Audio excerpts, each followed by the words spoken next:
목소리로 함께 봉독합니다. 시작. 예수께서 안식일에 한 회당에서 가르치실 때에 18배 동안이나 귀신 들려 앉으며 꼬부라져 조금도 펴지 못하는 한 여자가 있더라. 예수께서 보시고 불러 이르시되 여자여 네가 내 병에서 놓였다 하시고 안수하시니 여자가 곧 펴고 하나님께 영광을 돌리는지라.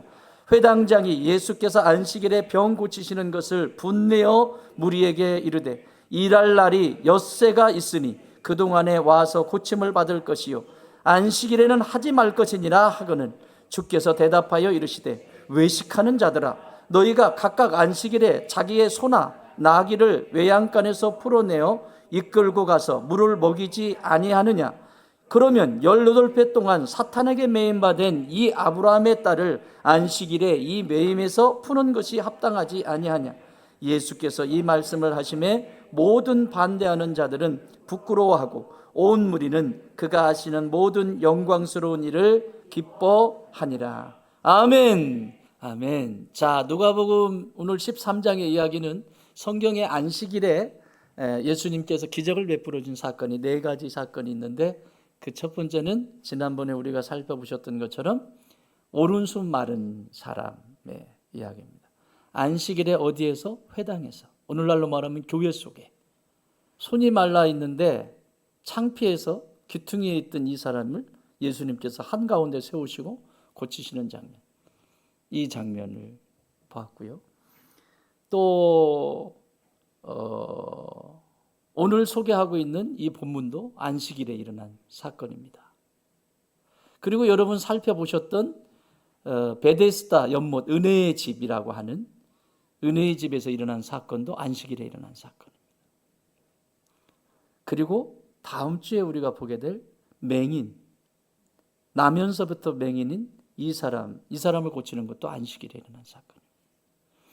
다시 말하면 주일에 일어난 일이에요. 교회에서 일어난 일도 있고 밖에서도 일어난 일도 있지만 은혜의 집도 결국은 하나님의 은혜가 임해야 되는. 왜 성경은 이렇게 예수님은 이 기적을 통해서 우리에게 무엇을 말씀하시려고 할까요? 병 고치는 거요? 그것만 얘기하려고 하는가요? 또 죽은 자를 살리는 거, 뭐 대단한 걸 보이려고 그러는가요? 아니에요. 제 자리에 있지 않은 인생을 하나님이 창조하신, 디자인하신, 설계하신 자리로 돌려보내는 장면을 기적이라고 하는, 미라클이라고 하는 이것을 통해서 보여주는 겁니다. 그걸 샬롬이라고 말합니다. 샬롬은 자기 자리로 돌아가는 거예요. 원래의 자리, 싸우고 증오하고 미워하고 그렇게 하면서 사는 게 인생이 아니잖아요. 부부로 만났으면 서로 사랑하고 아껴주고 존중해주고 들어주고 그렇게 살라고 하나님이 부부로 만나게 하셨잖아요. 그런데 맨날 다투고 막 이러면 그게 제자리에 있는 게 아니죠. 이 샬롬이라고 하는 것은 제자리. 지금 이 모든 기적은 제 자리로 돌려놓으시는 것이다. 예수님께서. 그러므로 오늘 말씀을 통해서도 여러분의 삶의 자리가 궤도에서 하나님이 설계하시고 디자인하신 데에서 벗어난 것이 있다면 자신의 자리로 다시 돌아오는 이런 축복이 있기를 바랍니다. 오늘 누가복음 13장은 여인의 이야기입니다. 여인이 18년 동안 굽어 있는 존재로 살아갑니다. 이렇게 굽어가지고 밭일을 많이 하시는 어른들을 보면 등이 기역자로 돼 있죠. 이렇게 할아버지들, 특히 할머니들 밭일을 하도 해가지고 꼬부리고 풀을 매가지고 계속 이거 해가지고 이게 이렇게 돼. 기역자예요. 기역자. 이런 어른들이 굉장히 많으셨습니다. 여러분, 굽어져 있다는 것은 밑에가만 보인다는 거예요. 발등만 보이는 거죠. 지금 이 상태를 지금 얘기하는 겁니다. 18년 동안 그녀는 이렇게 눌려 있었어요. 이것을 신앙적으로 보면 신앙적인 영역을 볼 거고요, 여러분 심리적인 부분, 마음의 영역을 볼 거고요, 삶의 자리에는 어떻게 이게 굽어져 있는 것이 어떻게 드러나는지 살펴볼 겁니다. 신앙적으로 눌려 있었고 이 사람은 마음이 이축되어 있었고 또 삶은 자유를 잃어버린 상태였습니다. 오늘 본문은 이렇게 시작해요. 11절 같이 읽습니다. 시작. 18배 동안이나 귀신 들려 앓으며 꼬부라져 조금도 펴지 못하는 한 여자가 있더라.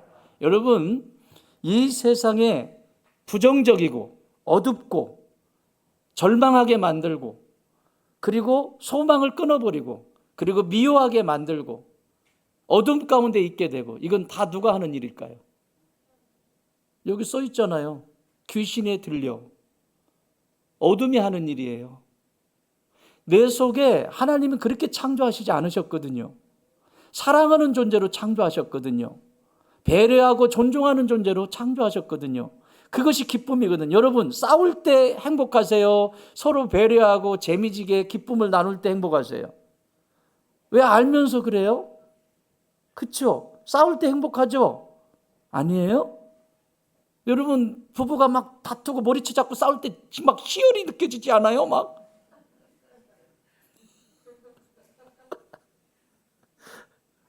그럼 미친 거죠? 아닙니다.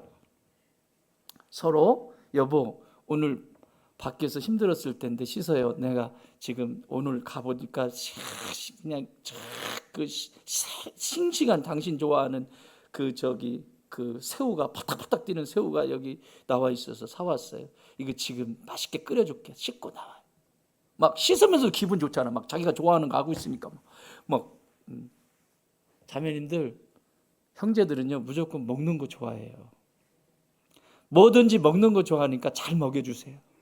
내가 이걸 널 주려고 줬냐? 팍 뺏어버리고 먹는 거. 그런 거 하지 말고. 자, 그런 거예요. 자, 그러나 사랑하고 존중하고 배려하고 그리고 마음을 들어주고 이야기를 편히 할 수 있고, 이건 다 성령께서 하시는 일이에요. 아멘. 그걸 지금 이야기합니다. 굽어 있다는 것은 하늘을 보지 못하고 땅만 보고 있다는 것입니다. 땅만 보고 있어요. 발등만 보고 있어요. 땅에 뭐가 있는가만 보고 있어요. 돼지가 평생 하늘을 못 봅니다. 왜 못 볼까요? 소는 봐요. 소는. 왜요? 소와 돼지의 차이가 뭐예요? 목의 길이의 차이입니다. 소는 목이 있어서 딱 들어서 이렇게도 보고 이렇게도 합니다. 돼지는 안 틀립니다. 근데 돼지가 유일하게 하늘을 볼 때가 있습니다. 언제일 것 같아요? 어떻게 이렇게 잘하세요? 식탁에 오르기 전에 도살장에 가죠. 가면 안 죽으려고 몸부림치잖아요. 그러면 이 도살장에서 어떻게 하냐면 딱 돼지가 이렇게 있잖아요. 그럼 거꾸로 눕혀버려요. 거꾸로 탁 눕혀가지고 탁 실으면 이렇게 누워있는 거예요. 다리도 짧잖아요. 이렇게 누워있어요. 이때 하늘 한번 봅니다. 죽을 때 돼서. 야, 이게 인생이 되면, 이런 인생이 되면 안 되는데. 평상시는 맨날 원수 맺고 살고 남들하고 이 사람의 에너지는 맨날 싸워야 에너지야.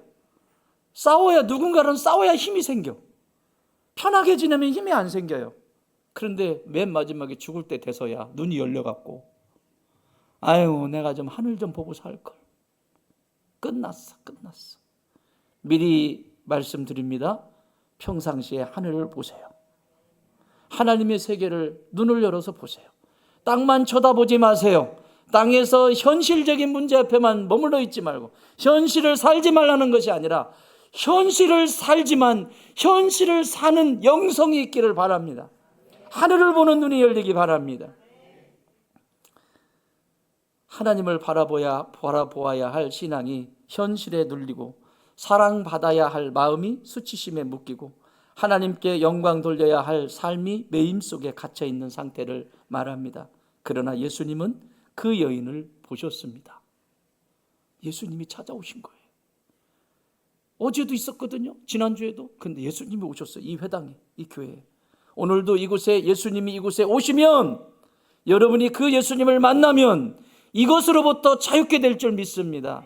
꼬부라져서 생각도 꼬부라지고 마음도 꼬부라지고 뭘 갖다 주든지 삐딱하게 듣고 삐딱하게 반응하고 계속 꼬부라진 삶을 사는데 어떻게 그 인생을 행복하다라고 말할 수 있겠습니까? 예수님은 그를 부르셨고 말씀하셨고 안수해 주셨습니다. 그리고 그녀는 곧 펴져 하나님께 영광을 돌립니다. 이 모습을 보고 꼬부라진 사람들의 이야기가 거기 나와 있죠. 누구? 회당장, 오늘날로 말하면 교회 목사. 예수님이 오셔서 고쳐줬는데 왜 안식일에 그런 짓을 하냐는 얘기야. 안식일에는 원래 율법에 뭘 하면 안 되거든요. 그러니까 예수님이 안식일에 니네 집에 저기 말이나 염소가 지금 굶어 죽게 생기고 병들었어. 그러면 그냥 놔두지? 죽게 내비두지? 세상에 사람이 아닌 짐승이 그래도 너희들이 안식일에 그걸 살리기 위해서 그러면서 어떻게 사람이 꼬부라져 있는데 이걸 고쳤는데 그렇게 말을 하냐. 진짜 꼬부라진 사람은 누구냐? 회당장입니다. 이 여인이 꼬부라진 것이 아니라 이 여인이 현상적으로는 꼬부라져 있었지만 진짜 꼬부라진 사람은 회당장이에요. 여기 있었던 정상적인 것처럼 보이지만 꼬부라진 사람, 이게 어디서 일어났다? 교회 속에서. 여러분 교회를 다녀도 꼬부라진 상태로 말씀을 듣고 꼬부라진 상태로 사람과 관계를 하면 뭐든지 꼬부라집니다.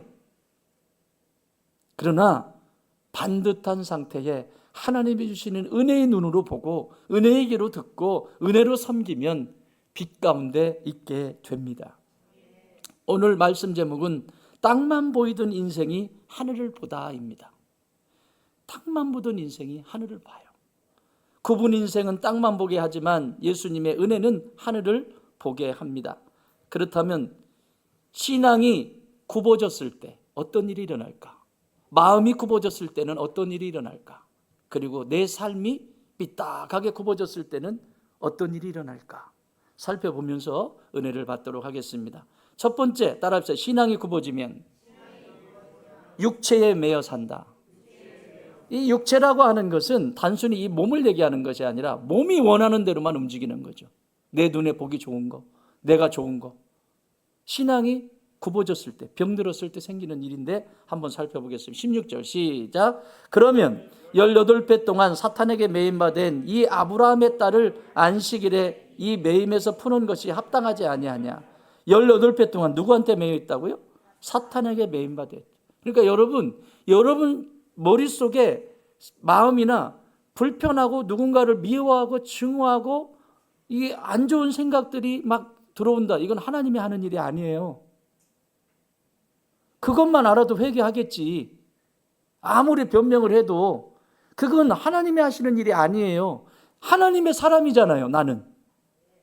그럼 하나님의 사람은 하나님이 하시는 일을 기뻐해야 되는데 하나님이 하시지 않는 일을 붙들고 옳다라고 주장하면 하나님이 어떻게 고쳐주실 수 있겠어요?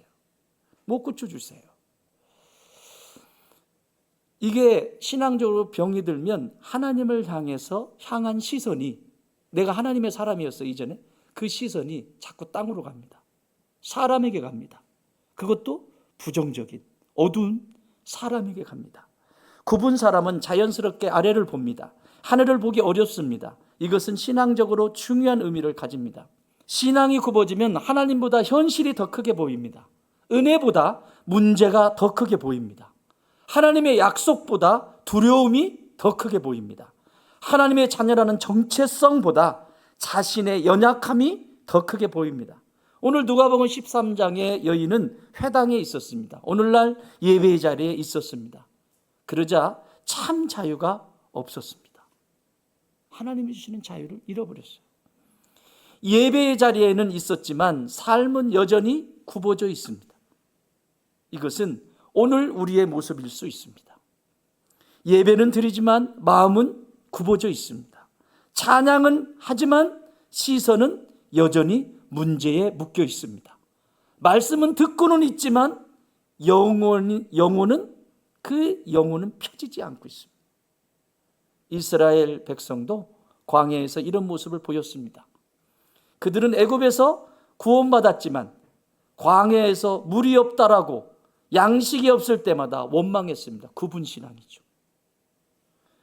하나님의 구원을 경험했지만 눈앞의 현실 때문에 하나님을 바라보지 못했습니다. 출애굽기 16장 3절에서 이렇게 말씀합니다.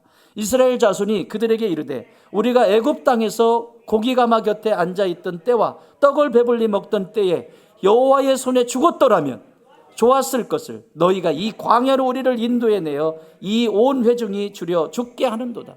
이게 말 같은 얘기입니까?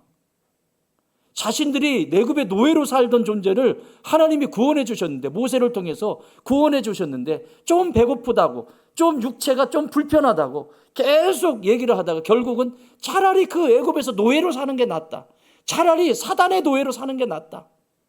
이게 말이 됩니까? 근데 이런 삶이 이루어진다고요. 구원받은 백성이었지만 시선은 여전히 애굽에 굽어 있는 신앙을 가지고 있었습니다. 하나님의 약속보다 과거의 익숙한 종살이를 더 크게 보고 있잖아요. 이렇게 하나님을 향해 굽어 있는 이 여인, 오늘 이 여인을 예수님이 다시 오셔서 치유해 주시는 거예요. 어떻게 치유하실까요? 예수님이 치유하시는 방법은 따라합시다. 예수님은 이 여인의 정체성을 회복시켜 주셨다. 그러니까 너가 어떤 존재냐? 여러분, 왜 인생이, 제가 지난번에도 말씀드렸잖아요. 인생이 살맛이 안 나고 인생이 무미건조한 이유는 의미를 찾지 못했기 때문에 그렇습니다.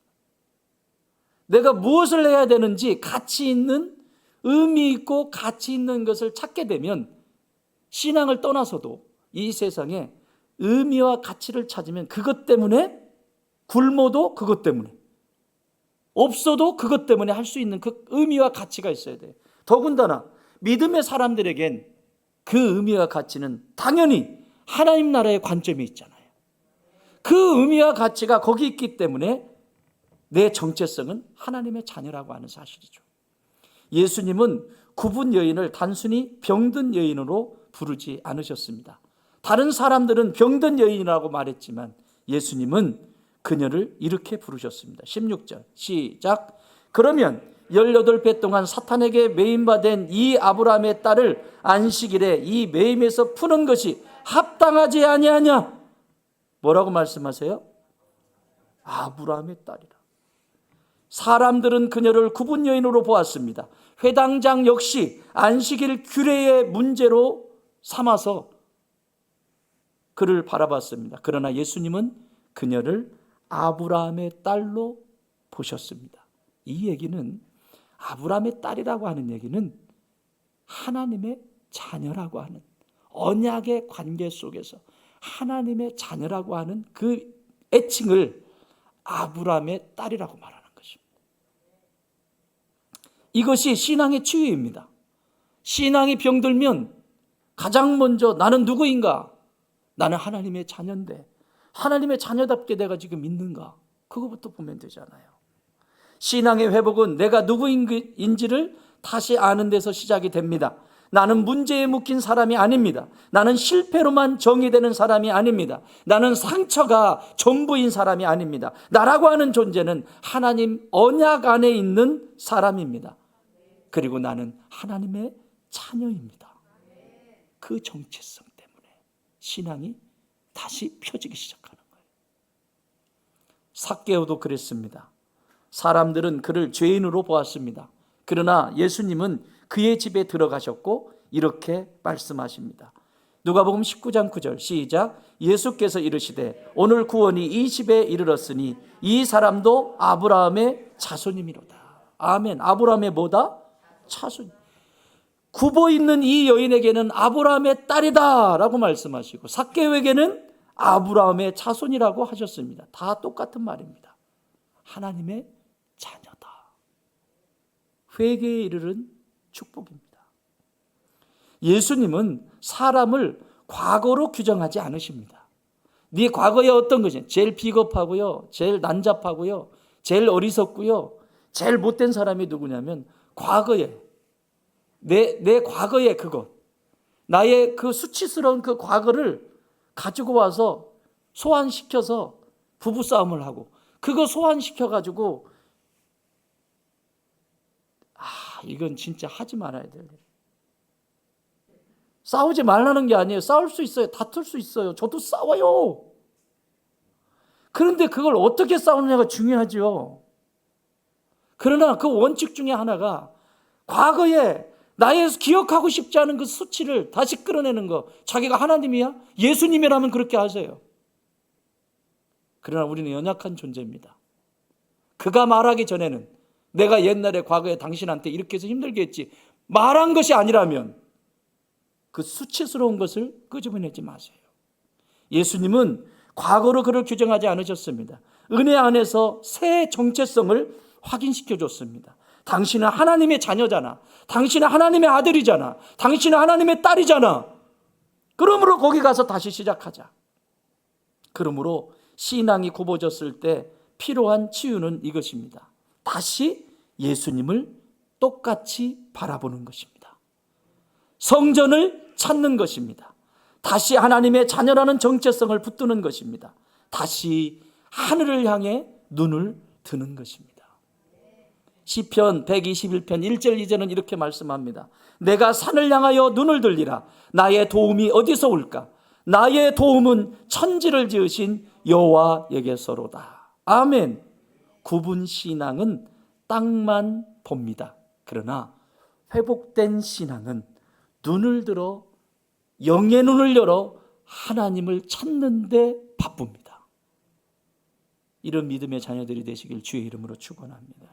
두 번째는 마음이 굳어진 상태입니다. 따라합시다. 마음이 굳어지면 상처와 수치심에 묶여 산다. 그러니까 자기 상처를 끌어안고 묶여 사는 거예요.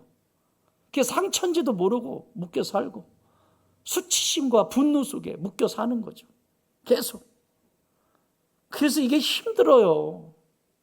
굉장히 힘들어요. 여러분, 부부가요. 저는 이런 부분에 전문가니까. 어쨌든 부부가 살아요. 살다가 헤어질 수 있어요. 진짜 안 헤어지는 게 제일 좋죠. 근데 헤어졌어요. 근데 새로 만나요.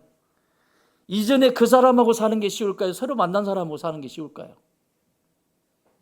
그 사람하고 사이가 좋아서 헤어졌어요? 아니면 막 대판 싸우고 막 옥수수 털고 이렇게 해서 헤어졌어요? 만약에 그렇게 헤어졌다고 하면 새로운 사람을 만나도 상처가 남아있기 때문에 예수님이 아니면, 두 부부가 예수님 안에서 만나지 않으면 이건 가능성이 없어요. 가능성이 없어요. 왜요? 상처 또 건드릴 거니까. 나 옛날에 내가 옛날에 살았던 그 인간도 이랬는데 눈빛을 보니까 그 눈빛이네. 지금 딱 그 눈빛이야. 그런데 당하는 사람 입장에서는 내가 어떻게 했는데 그 사람은 몰라요. 근데 나만 알아. 내가 그 사람한테 당해봤잖아요. 근데 차라리 그렇게 말하면 다행이야. 그렇게 차라리 말이라도 그렇게 하면 풀기라도 하는데 말도 안 해. 그러고 두려워만 하고 있어요. 그래서요, 예수님이 빠져버린 재혼은 굉장히 힘듭니다. 지금까지 수없이 많은 부부들을 만나면서 예수님이 아니면 소망이 없습니다. 여러분 헤어지지 마세요. 그런데 만약에 헤어져서 같이 가정을 일궈야 되는 어떤 수준이 됐을 때 그때 꼭 예수 잘 믿으시기 바랍니다. 그래야 마음이 굽어지지 않고 그 상처 때문에 또 다른 사람에게 또 상처 주고 또 아픔을 주고 그런 인생을 살면 되겠어요? 그래서 예수님이 필요해요. 아멘. 보세요. 굽어져 있어요. 본문은요, 이 여인이 18배 동안 굽어 있다고 해요. 마음이. 18년은 짧은 시간이 아닙니다. 오래된 고통입니다. 오래된 불신입니다. 오래된 매임입니다. 오래된 눌림입니다. 이걸 가지고 어떻게 관계를 하겠습니까? 오래 아프면 사람은 자신도 모르게 움츠러듭니다. 육체가 아파도. 오래 거절당하면 사람 앞에 서는 것이 두려워집니다. 그렇지 않겠어요? 칭찬받고 그러면 하지만 맨날 엄마 아빠한테 어려서부터 네가 뭘 할 수 있냐, 네가 뭐 하지 마, 뭐 이런 소리만 계속 듣고 살았는데 어떻게 담대하게 세상에 나가겠습니까? 그래서 여러분, 부모 여러분, 자녀들에게 소망을 주세요. 얼마든지 다 해. 내가 아빠 뒤 있다. 야 아빠 여기 있다. 이런 게 해주세요. 아빠가 돼가지고 너 그거 하지 마. 그것도 하지 마. 뭘 하지 말라고. 왜요? 위험하니까. 하지 마. 걔가 어디 나가서 뭘 하겠습니까? 아빠들 애들이 뭐 한다고 하면 다 해봐. 다치는 것도 지가 다치는 거니까. 다 해봐. 누가 있다? 아빠가 있다. 아빠가 있다. 아빠의 자리가 그런 거예요. 아빠가 있다. 뭐 그래야 애가 나가서 도전하고 뭔가를 해보고 아빠 해봤는데요. 그래요 이게 그래? 한번 머리 좀 써봐. 길어진다 안 된다. 자 그런 거예요. 실패하면 다시 시작할 용기를 점점 잃어버려요. 또 오래 수치심에 묶이게 되면 고개를 들지 못합니다. 그냥 땅만 쳐다보고 사는 거죠. 마음이 굽어지면 이런 생각이 생깁니다. 나는 안 된다. 내 인생은 어쩔 수 없다. 나는 변하지 않는다. 나는 사랑받을 수 없다. 나는 늘 이렇게 살아야 한다. 이렇게 비참하게 사는 게 내 체질인가 보다. 이 마음의 소리가 사람을 더 굳게 만듭니다. 누가 하는 소리게요?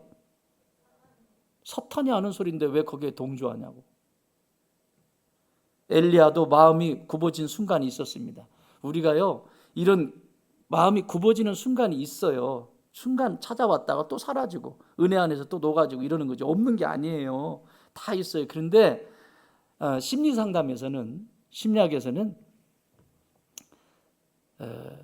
한 가지 병적인 현상이 6개월 이상이 쭉 지속이 된다. 6개월 됐는데도 그게 끝나지 않고 계속 이어져. 그러면 판단을 병리가 아니고 병으로 판단을 내립니다. 몇 개월 이상? 6개월 이상 변하지 않고 그것이 더 깊어져. 잠깐 왔다가 사라지는 거 이건 괜찮아요. 왔다가 실수할 수 있잖아요. 그리고 사라지고 또 살다 보면 그럴 수 있고. 근데 이게 6개월 이상 이어져. 이건 병이에요. 정신과에 가면 약 처방해 줍니다. 이건 병이에요. 정상적인 게 아니에요. 그러면 영적인 건 어떻겠어요? 6개월 이상 교회를 한 번도 안 나왔어요. 병이에요. 그래서 6개월 만에 정리를 하는 거예요. 다른 데 가서 신앙생활 열심히 하시라고. 자기가 병인 줄 알고 나오면 사는 거고, 병인 줄 모르고 계속 있으면 그 병 달고 사는 거고, 이렇게 굽어진 인생을 계속 사는 거죠. 갈멜산에서 엘리야도 그랬어요. 승리를 했어요. 막 그 놀라운 승리를 했는데 찾아오는 것은 두려움이고 수치심이고 이세벨의 그 말 한마디 때문에 잠시 찾아왔어요. 근데 하나님이 그에게 찾아가셔서 위로해 주시고 그 실패했던 자리에 다시 오셔서 만나 주시잖아요. 엘리야도 그랬어요. 한나는 안 그렇습니까? 한나는 마음에 눌려진 사람이었어요. 분인나 때문에 괴로워서 굽어진 사람이었어요. 고통 때문에 그 마음에 괴로웠어요. 그런데 마음이 굽어진 그 자리에 예수님이 오신 거죠. 치유를 그렇게 하세요. 자, 이 사람 어떻게 치유하세요? 예수님은 보시고 부르시고 노임을 선포하세요. 따라합시다. 예수님이 보시고 부르시고 노임을 선포하셨다. 12절 시작. 예수께서 보시고 불러 이르시되 여자여 내가 내 병에서 놓였다 하시고, 내가 내 병에서 뭐였다? 놓였다 하시고. 그런데 이게 순서가 있어요. 첫째, 예수님이 보셨어요. 여러분, 예수님의 눈과 내 눈이 마주쳐야 돼요. 그거는 회개밖에 없어요. 내가 죄를 가지고는 예수님의 눈을 보려고 해도 보이지 않아요. 내 죄의 눈이 멀어가지고. 그래서 이 오염된 것을 회개하고 벗어내고 볼 때 예수님이 보여요. 첫째, 예수님은 보셨습니다. 정죄의 시선이 아니라 예수님의 눈은 나를 베풀어 주시는 긍휼의 시선이었어요. 그 눈과 만난 거예요. 두 번째, 예수님이 부르셨어요. 지금도 부르고 계세요. 이 말씀을 통해서, 설교를 통해서 부르고 계시고, 성경을 통해서 부르고 계시고, 상황을 통해서 예수님은 계속 부르고 계세요. 그런데 고립된 자리에서 예수님은 은혜의 자리로 지금도 부르시고 계시는 겁니다. 고립시키고 자기를 가둬놓고. 세 번째, 예수님은 선포하셨습니다. 뭐라고요? 네가 네 병에서 놓였다. 이 말씀을 듣고 아멘 할 때 역사가 일어나는 거죠. 마음의 치유는 주님의 시선 아래에서 시작됩니다. 사람들의 시선은 부담이 될 수 있습니다. 그러나 예수님의 시선은 회복입니다. 사람들의 말은 상처가 될 수 있지만 예수님의 말씀은 노임이 됩니다. 그래서 예수님 찾아가세요. 엘리야에게 하나님은 찾아오셔서 천사를 보내서 먹이시고 쉬게 하시고 세미한 음성을 통해서 탈진해버린 엘리야를 다시 회복시켜 주세요.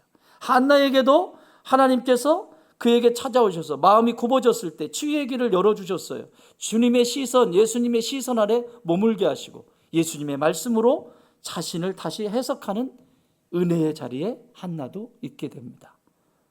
나는 상처받은 사람일 수는 있을 수 있지만 그러나 상처가 내 전부가 아닌 것을 기억하십시오.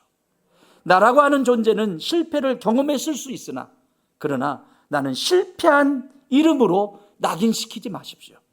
나는 오래 눌려 있을 수 있지만 그러나 주님은 오늘도 말씀하십니다. 네가 네 병에서 놓였다. 그 축복에 있기를 바랍니다. 마지막입니다. 삶이 굽어지면 어떤 일이 일어날까? 하나님의 뜻과 반대편에 섭니다. 그러니까 삶이 굽어져 버리면 하늘이 안 보이기 때문에 자기는 열심히 하는데 하나님과 반대편에 섭니다. 하나님이 싫어하는 것만 선택합니다. 13절입니다. 안수하시니 여자가 곧 펴고 하나님께 영광을 돌리는지라. 이 말씀은 굽어 있던 동안 그녀의 삶이 하나님께 영광을 돌렸다는 거예요. 그 얘기는 뭐예요? 이전의 삶은 뭐였다는 거예요? 하나님의 영광을 지금 낳고 나서 영광을 돌리는, 그전에는 반대편에 있었다는 얘기죠. 지금 이 고침을 받기 전까지 이 여인은 하나님께 영광이 됐던 것이 아니라 반대편에 있었다는 거죠.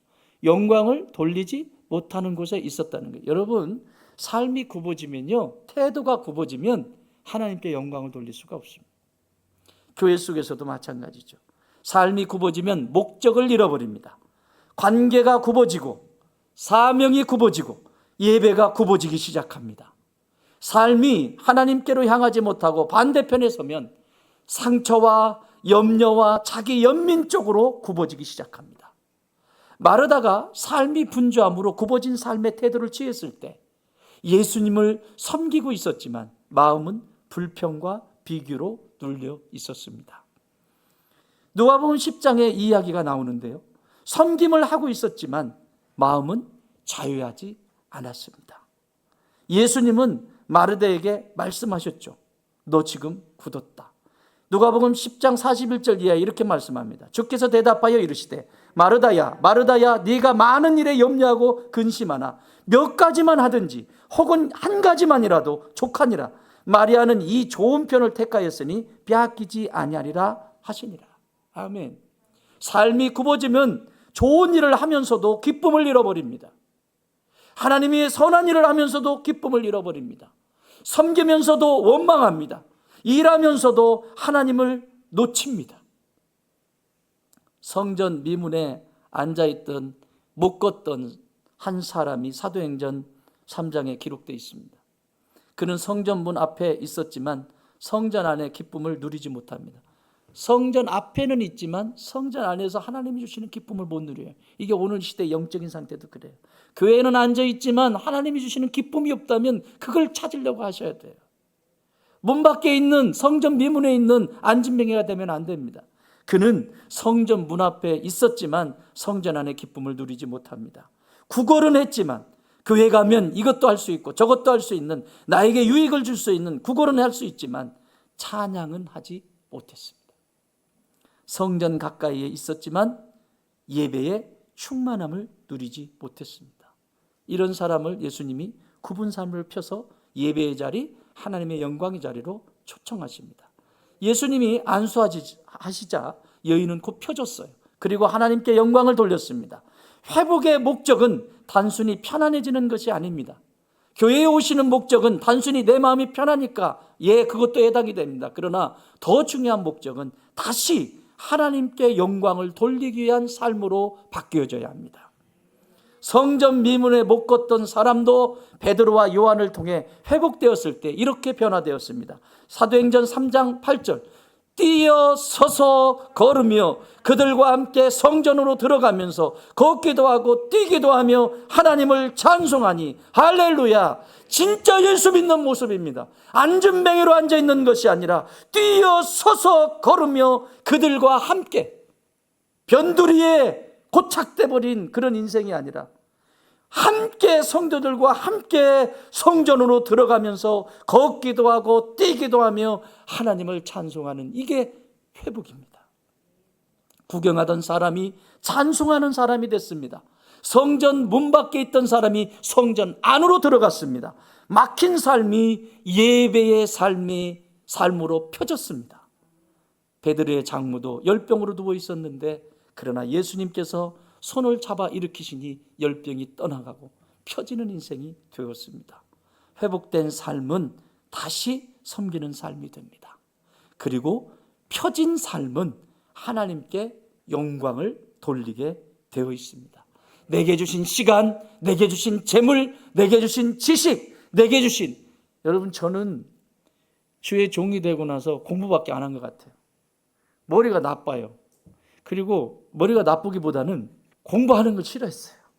공부가 하기 싫어가지고 우리 큰형이 지금 은퇴하셔가지고 시골에 계시는 큰형이 저를 잡아가지고 공부를 시키려고 하면 앉아있지 못해. 수요가 걱정하지 마. 목사님 공부 안 했거든? 근데 뭐라고 그랬어? 아까 결론 먼저 냈잖아. 목사로 하나님이 주의 종으로 부름을 받고 그때부터 지금까지 공부만 한 것 같아. 하나는 신학적인 영역, 하나는 심리학적인 영역. 두 트랙으로요. 진짜 이렇게 공부하기도 쉽지 않아. 그래서 쓸 데가 없어. 너무 많아가지고. 하나님이 부르시고 나서는요. 그때부터 공부만 거의 수업료로 다 들어갔어요. 우리 부목사로 있을 때 제 아내나 저나 수업료로 다 들어요. 수업료. 사랑하는 여러분, 해야 할 때 하고 싶지 않아도 해야 할 때 해야 되는 일인데 하고 싶지 않아도 그거 하지 않으면 나중에 하지 않아도 될 것까지 해야 돼요. 여러분 지금 기도해야 되는 거 쉽지 않죠? 기도하는 거 쉽지 않죠? 금강력 기도에 나오세요. 기도하는 거 쉽지 않죠? 해야 되는 건 알죠? 근데 하고 싶지는 않지요?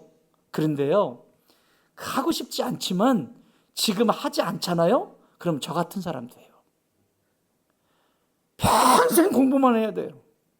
내 머릿속에 있는 지식도 하나님의 영광을 위해서 써야 되는 것이고 내게 주신 건강도 하나님의 영광을 위해서 써야 돼요. 이게 펴진 인생이라고. 아멘. 말씀 정리합니다. 주님이 펴주시면 땅만 보던 삶이 하늘을 보게 됩니다. 신앙이 굽어지면 하나님보다 현실만 보게 됩니다. 마음이 굽어지면 상처와 수치심에 묶이게 됩니다. 삶이 굽어지면 하나님께 영광을 돌릴 수 있는 기회를 잃어버리게 됩니다. 그러나 예수님은 굽은 여인을 보셨습니다. 오늘도 여러분을 보고 계십니다. 그리고 부르셨습니다. 오늘도 부르시고 계십니다.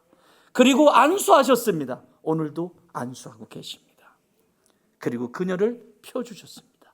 오늘도 펴주고 계십니다. 사람들은 그녀를 굽은 여인으로 보았지만 예수님은 그녀를 아브라함의 딸로 부르셨습니다.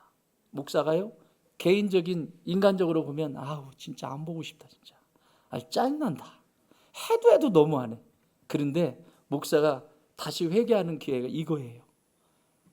하나님의 자녀로 그를 불러주셨는데 저 또한 하나님의 자녀인데 그러면 그때 다시 회개하게 돼요.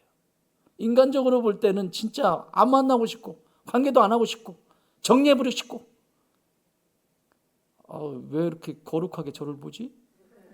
그래요. 이 안에. 그런데 다시 설 수 있는 게 뭐냐면 우리 예수님이 이렇게 보시고 예수님이 그 사람을 꼬부러졌다고 본 게 아니라 하나님의 아들이라고 자녀라고 딸이라고 그렇게 보시는 그것 때문에 다시 또 가는 거예요. 너는 굽은 인생으로 끝날 사람이 아니다. 너는 땅만 보고 살 사람이 아니다. 너는 하나님의 자녀다. 너는 다시 하나님께 영광을 돌릴 수 있는 사람이다. 그러므로 사랑하는 여러분, 오늘 저와 함께 이렇게 고백했으면 좋겠습니다. 따라해 볼까요? 굽은 신앙도 예수님의 십자가를 보면 펴진다. 굽은 마음도 예수님의 말씀이 들리면 펴진다. 굽은 삶도 예수님의 사랑 앞에 서면 펴진다. 기도하겠습니다. 하나님 고맙습니다. 우리 교회 사랑하는 성도들 활짝 핀 인생 되게 하셔서 이 전반기 다 마무리하고 새로운 맥주 감사주의를 맞이하는 우리 성도들 다 되게 하여 주시옵소서. 성도들 가정과 일터와 모든 삶이 활짝 핀 그렇게 펴진 인생 되게 하여 주옵소서. 이제는 우리 주님 예수 그리스도의 은혜와 우리 하나님 아버지의 그 크신 사랑하심과 성령님의 역사하시고 이루하시고 함께하심이 하나님 오늘 예수님께서 이 굽어진 인생을 펴게 하신 것처럼 주님 우리의 가정도 내 인생도 우리 교회도 활짝 펴게 하여 주시옵소서. 기도하는 주의 자녀들 머리머리 위에 이제로부터 영원토록 함께 계실지어다. 아멘. 아멘.